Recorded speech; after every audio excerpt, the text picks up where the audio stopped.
Yay, Zoom just told me recording in progress. It's a new thing. It scared the crap out of me the first time it happened. Hey, everybody, thanks for joining me for this professional quickie. We're going to have 10 minutes-ish of training and then 20 minutes of anything you want. So on topic, off topic, doesn't matter to me, parenting question, professional question, just go for it. I'll send the recording out when it's done, and you can watch it if you have to leave, because I know life, right?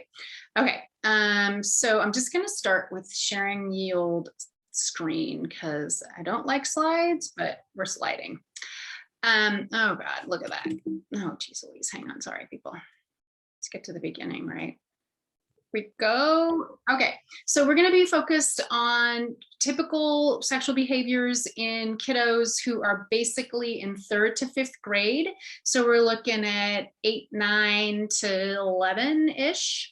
And because this is a professional training, we're going to be looking at stuff that's from studies and stuff that will sound familiar. So I'll give you some examples as we go along. If you have questions, even off the mark, please put them in the chat. And when we get done, I'll quit sharing the slides and you can actually just talk to me. And if I could see you, that would be just delightful. Anyway, so when we're looking at this age group, some of the kids are in puberty and some are not. So average age of puberty start is 9 in gals or people with, ovaries. And with people in testes, that's like 10 or 11. They're a little bit behind those testy havers. And the behaviors change, which of course makes sense based on where they are in puberty. If puberty is happening, they're going to have more curiosity and interest in sex because their bodies are getting ready to get busy. We're going to start with the before puberty behaviors. And some of this is going to sound familiar to you. Oh, I forgot to say, this may be triggering because we are talking about sexual behaviors. So heads up. And as usual, if you need help or support, don't hesitate to ask because this is what I do. Anyway, so what we expect to see in terms of kids that are not in puberty and in this age group is questions about relationships and sex. They're curious about puberty and periods and pregnancy. They're really starting to see this happen in their world. So there's crushing, right? And so they're having romantic feelings. They are definitely wondering about what's up with body changes. They're hearing more and more information about sex, which usually means penis and vagina sex. And they are much more observant. So I kind of like to think about this as it's like a little turning up of the volume on these different topics. They will experiment. Very, very common. These are, and by the way, these behaviors are all from a study that was done by the Swedish government many, many moons ago, which makes it, for me, really clean before all the media influence on kids. So this is kind of what we want to see. Things have changed a little bit. We'll talk about that in just a sec. So we see experimentation usually with same age and sometimes with same gender kids. Oftentimes they're playing games. So really common in this age group is to play boyfriend, girlfriend, or getting married, or some kind of role-playing games. They may actually play like doctor and do some examinations. This kind of, technically it's called sex play. Take a breath. This kind of sex play is expected. It's kind of experimentation. It's really curiosity based. And this piece around it being part of a game is one of the ways that we can know that it is something that is developmentally typical. Not always, but usually that's one of the kind of the keys. So that's that chunk of stuff.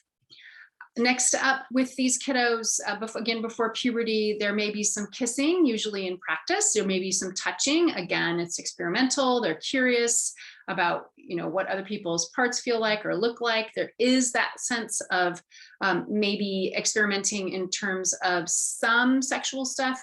For example, if kids are playing getting married, what happens at the end of the wedding ceremony? Kissing. What happens later? Bonking. So that is something that can happen in terms of their play.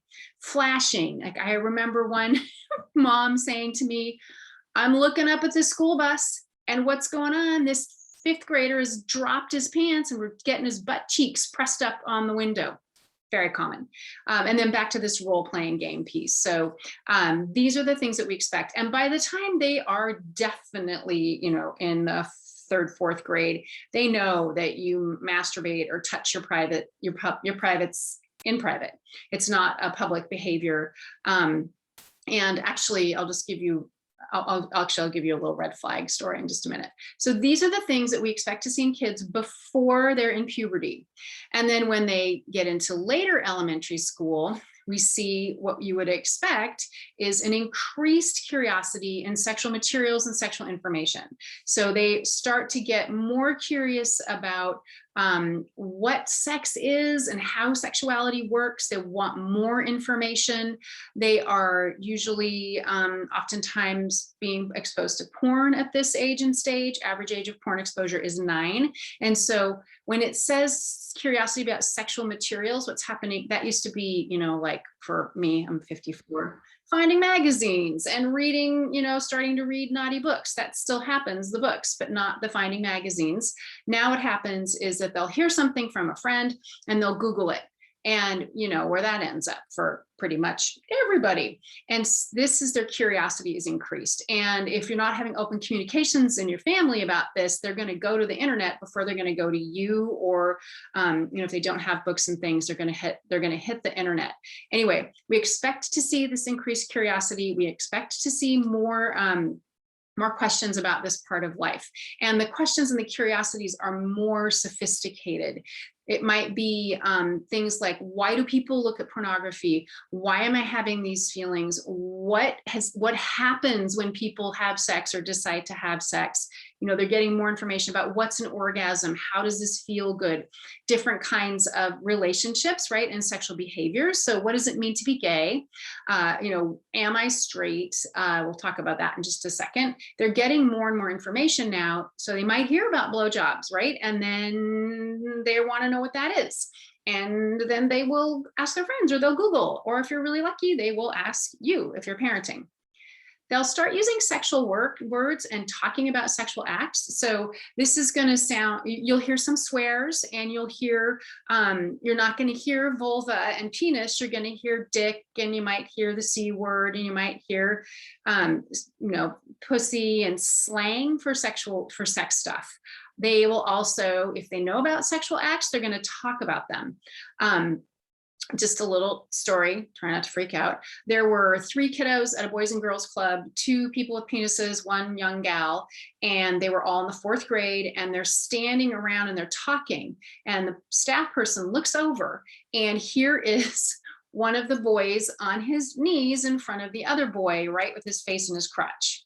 So that does not sound good, right? We know what's going on there. Clearly he was demonstrating oral sex.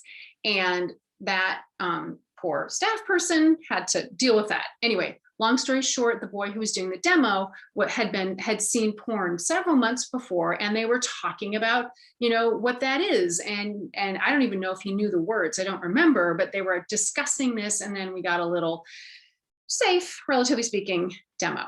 So these are things we expect. And, I'm saying all this, and some of you might be feeling that little anxiety go, well, that's normal, because we don't want kids to be exposed to this stuff, but you need to understand that this is expected. It's considered developmentally typical.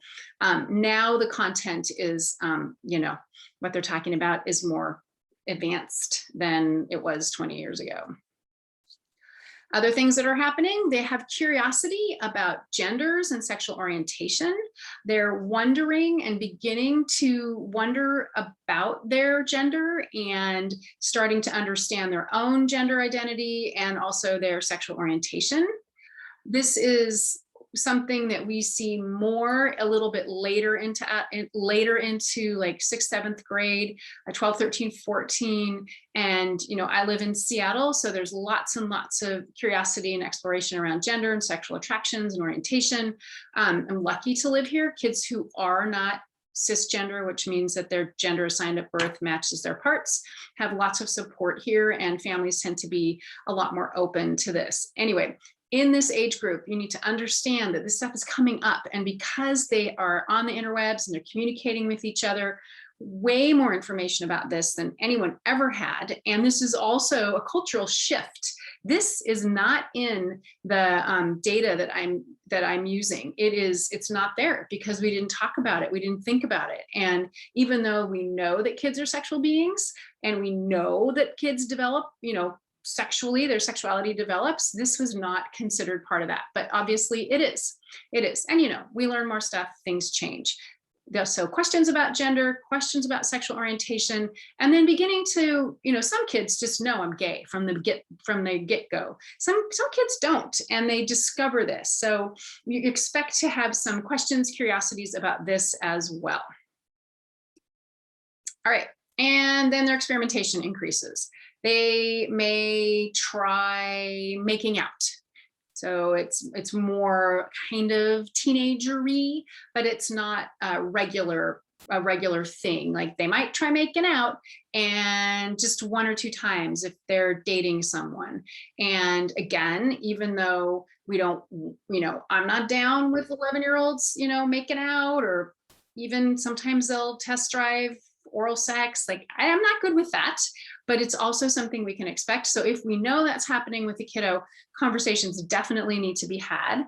And then masturbation also increases at this time, and they definitely know it's something you do in private.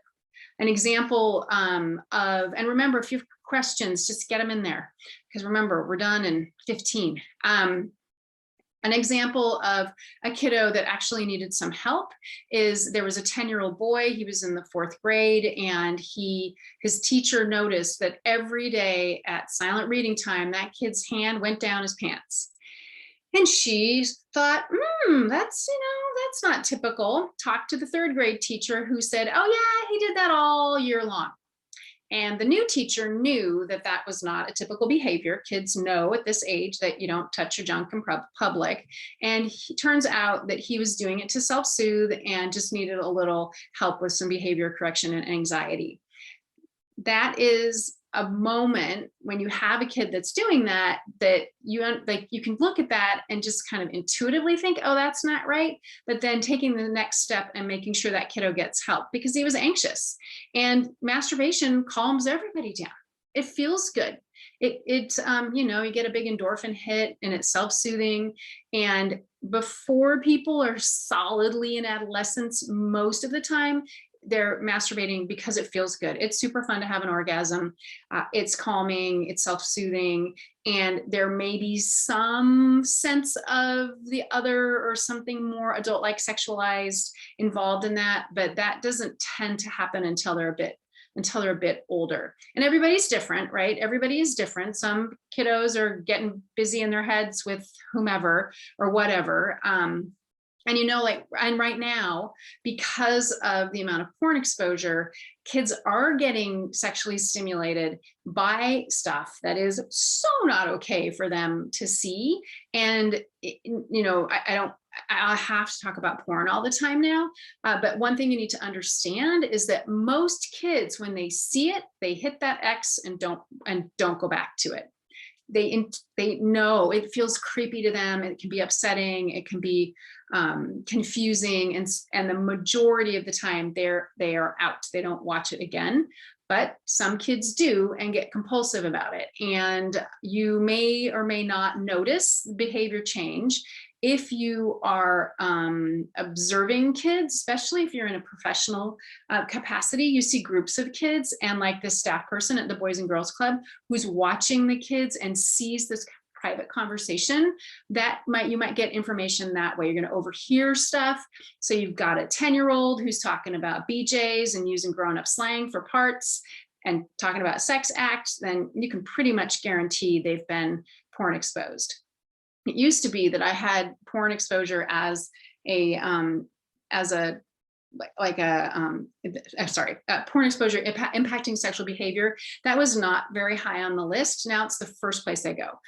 Definitely can be signs of sexual abuse, but we start with porn now, or I start with porn now, and then kind of layer down into maybe this child's experiencing some kind of sexual abuse. Seeing porn can be sexually abusive. Anyway, no one's breathing. I'm not breathing. Here we go. Anyway, Let's see, I've been talking a lot, so I'm gonna stop and we're gonna stop the screen share. And then I'm gonna make me not so fancy. How do I unspotlight myself? There we go. Make myself big. And yay, gallery view. So there you go. Boom. Typical healthy behaviors in 3rd through 5th graders. The best way to assess if their behavior is concerning is to ask yourself, is this something teenagers would do or talk about? Is this something adults would do or talk about? If it's yes, then some kind of help needs to happen. All right. Oh, okay, cool. Hi, parent from San Diego. How would you explain an orgasm to kids this age? There's the classic book, Where Did I Come From? And the way he describes an orgasm is, he says, it is like a really great sneeze. You know how good a sneeze feels? Yeah, that's what an orgasm feels like. And when you talk about orgasms, you need to talk about the parts, right? So people with clitorises, you rub the clitoris and that makes the orgasm happen. People with penises, you rub the penis and that's what makes the orgasm happen. Make sure the people with penises know that stuff comes out and that's completely normal. Also, everybody needs to know about wet dreams. So yeah, it feels like a sneeze. I love that. Could it be better? I don't know. Anyway, I hope that helps. What else you got? And feel free to raise your hand or just unmute yourself because there's only a handful of you. There are only 14. And I'm trying to think if there's anything else you need to know about this age group. Oh, crushing, total crushing. Remember having crushes? I remember having devastating crushes in the 4th grade. Ronnie Hansen, for example. Crushing is really common. So it's important to talk to kids about how normal this is and ask them questions. You know, if they say they have a crush on someone or you suspect they have a crush on, someone, talking openly about it, using your own elementary school crushes as an example is a really good way to go.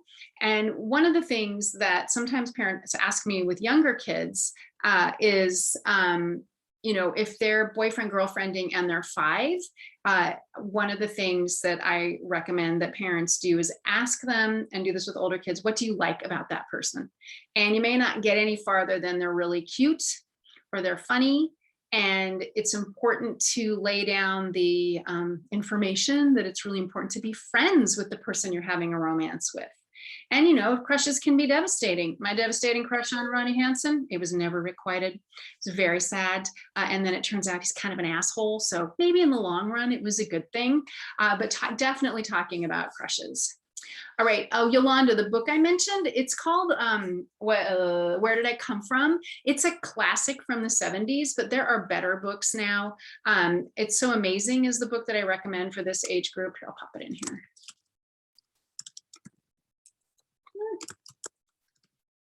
That's a really good kind of general book. And then there's a new book called The Everybody Book.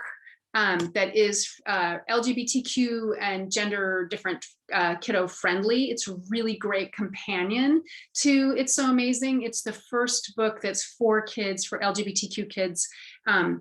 That's really, really great. Gender neutral pronouns, really great information directed to them. And I think that everybody should have it because you can't tell by looking. Your kids are gonna have friends that aren't LGBTQ+. You need to understand this because they're very, very open. Generally speaking, kids these days are very open to different genders and different sexualities. And so the more you know, if they tell you that they're not the gender they were assigned at birth, you're going to be better prepared for that. And just like with everything else in life, the more information you have, the better you do, because knowledge is empowering, right? Okay. Oh yeah, it's great, Sarah, isn't it? Really, really, really love it. Oh, you haven't read it yet. It's so good. Okay, I'm gonna drink water and wait.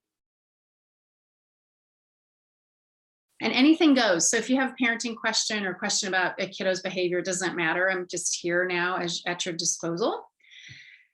Anybody else have questions? Hi, Amy, this is Christina. You probably answer this in your podcast, but can you explain how you explain blowjobs to this age group? Thanks. Yeah. So I have a really great story, but a really great blowjob story. Who says that? So a mom emailed me, and she'd been working with me for, for years. And she said, all right, I'm feeling super proud. And apparently her 10-year-old came home from school and she's just doing something. And he said, hey, mom, what's a blowjob? And then this is what she did, which is what y'all should do. Actually, you shouldn't wait for them to ask, but we'll pretend they ask. And then she said, hey, thanks for asking. Where did you hear that? And what she's doing is she's buying time, and she needs to know. So where did you hear that? So that gives you a minute to gather up your, to get your poop in a group. Then he said, oh, kids at school, we're talking about it. Boys at school, we're talking about it. And then she said, well, what do you think it means? Again, we're buying time. She's buying time. And then he said, sex thing? And she said, yeah, it is. And so this is how I would, this is probably what she said, because she was being me. Then this is what I would say. I would say, so yeah, it's a sex thing. It's actually really called oral sex. And a blowjob is when one person puts their mouth on another person's penis. They put the penis in their mouth. It feels really good. It's not for kids. It's a part of having sex. Not everybody does it. You never have to do it. It's something that people agree to do. And it's also, it's for later in life. When you're having sexual relationships with someone, this might happen to you. You also then she also said, and oral sex is sometimes done to people with vulvas and clitorises. The mouth gets put on the vulva or clitoris, same deal. Nothing you ever have to do, not for kids, that sort of thing. And so she said that. And then she said, any questions? And he said, nope, gross. And off he went.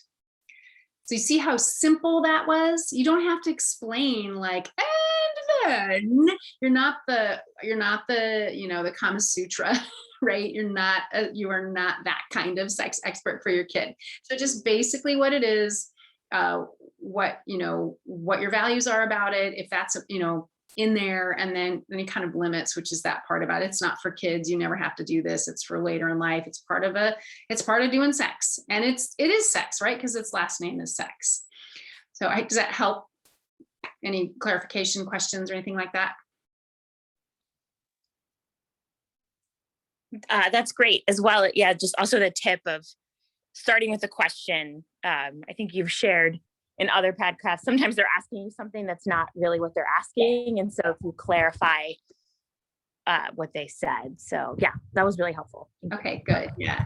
Yeah. And, and the other reason you need to talk openly with your kids about this, here's another story. A mom told me that her middle school girl was at, I think, a party with a group of other middle schoolers.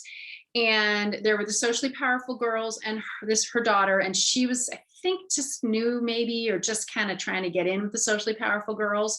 And they said, hey, if you give that kid a blowjob, then you can be our friend. And she didn't know what a blowjob was. And she said, sure.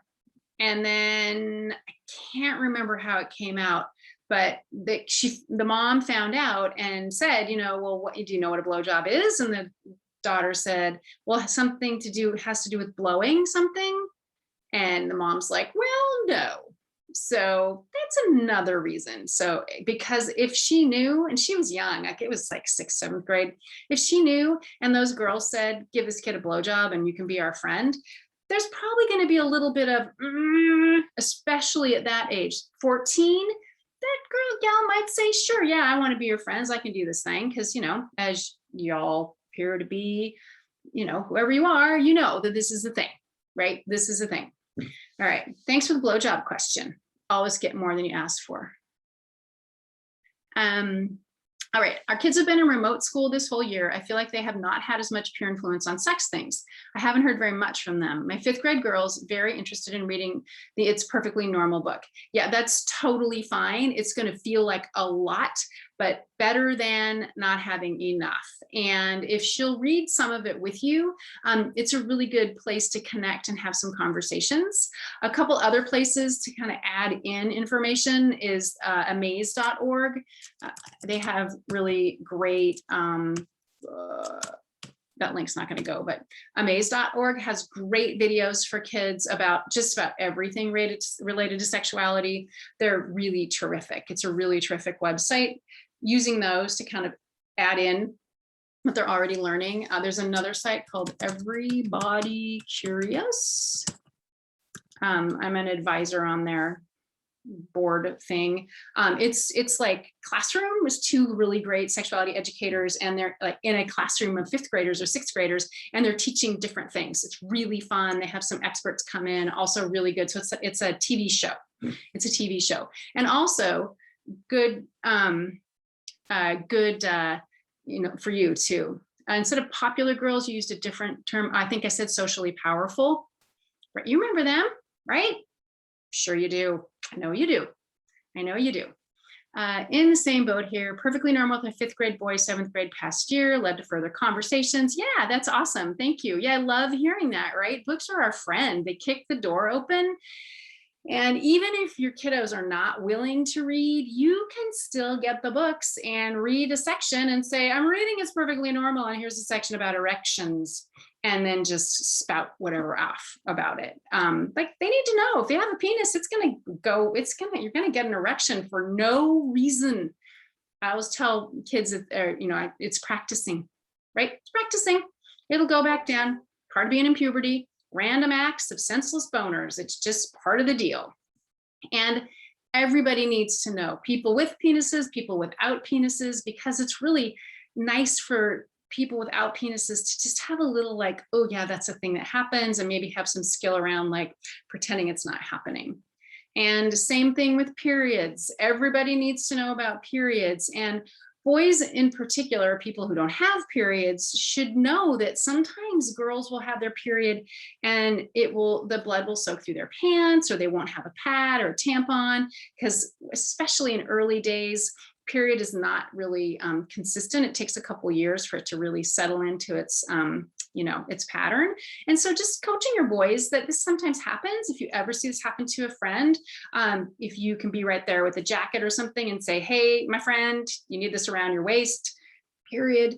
Might be embarrassing for them, but the best thing is that, like, having that happen, people aren't going to see it necessarily anyway. Light blue dittos, 7th grade, was not good. And for those of you who don't know what dittos are, you're not from the West Coast. Let's see. All right, I've tried to have her read it next to me and tell her to ask questions while she's reading, or we hope to read it together. Yeah, that's, just be careful with that, being a little pushy about it. I would just pick out a section and say, oh my God, let's read this section on birth control. It's so fascinating, because it's such an important part of being a person with with ovaries, right? Because we don't want people getting pregnant when they are not ready. All right. Anything else? It is 1 o'clock, fast and furious. Yeah, sure, Alicia, thanks. Oh, thank you so much. Share the love. Anybody else? Okie doke. I'm taking this summer off. I'm having summer break, so you won't see much of me or hear much from me. I need to rejigger my whole self and situation work-wise. So I have some fun stuff coming up.